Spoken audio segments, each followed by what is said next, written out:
นี่คือจิตทานส่วนเลือพบพันได้ยังนี่จะมีซื้อพวกมาบางบนออกนี้สมาคมการวิดีโอทำไมเด็ดดอนนังการนำพิวที่ชออันเดอร์จิตมาคำสันตำบลนังโกยังนี่อันนี้คือจิตกรรมเพียบพิวลางเตอจวนบักการได้จิตจวนขบวนจิงเกบังพอดในภาษาอังกฤษบอลอันนี้คือจิตตะเพียบหนึ่งสกรรมเพียบแบบพิวที่ชอจิตอันเดอร์จิตกำปองแต่มันต่อหมอกประดาเฮยก็มีสกรรมเพียบមួយចំនួនទៀតដូចជាមកទេជិชอកំពុងតែអង្គុយចាំភ្ញៀវទេសចរអន្តរជាតិចុះមកពីជួនបកានវិញថ្ងៃនេះក៏ជាថ្ងៃល្អដែរដោយសារតែអាកាសធាតុគឺអំណោយផលមែនទែនមេឃពណ៌ខៀវពពកពណ៌សដែលអមនៅលើប្រាសាទអង្គរវត្តជាពិសេសគឺជួនបកាននេះតែម្ដង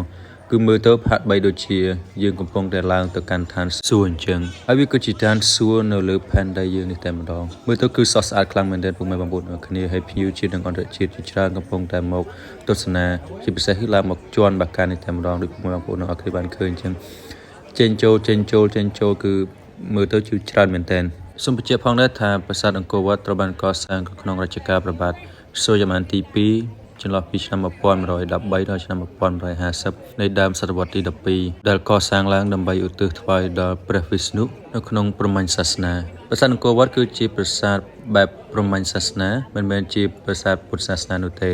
ប៉ុន្តែដោយសារតែមានការផ្លាស់ប្ដូរសាសនាពីព្រហ្មញ្ញសាសនាមកពុទ្ធសាសនាវិញដូច្នេះទើបអង្គរវត្តត្រូវបានដូរឈ្មោះពី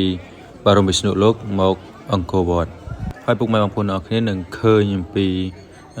រូបបដិមាព្រះពុទ្ធសាសនាជាច្រើនបន្ទាប់ពីគេធ្វើការផ្លាស់ប្ដូរពីព្រហ្មញ្ញសាសនាមកពុទ្ធសាសនាបើយើងក្លែកមកមើលទស្សនភាពនិងទស្សនវិជ្ជានៃការឡើងទៅលើជនបកានវិញគឺយើងមើលឃើញថាមានភ្ញៀវទេសចរជាច្រើនកំពុងតែឡើងចុះហើយគឺពិតជាច្រើនមែនទែនទស្សនភាពក៏ស្រស់ស្អាតដែរពុកម៉ែបងប្អូនអ្នកគ្នាតែសូមបញ្ជាក់ផងដែរថាថ្ងៃសិលគឺយើងមានការបិទមិនអោយ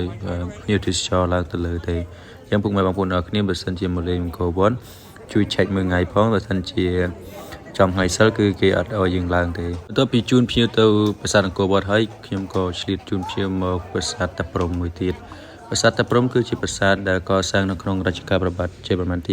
7នៅក្នុងឆ្នាំ1186ប្រាសាទនេះឧទ្ទិសថ្វាយជូន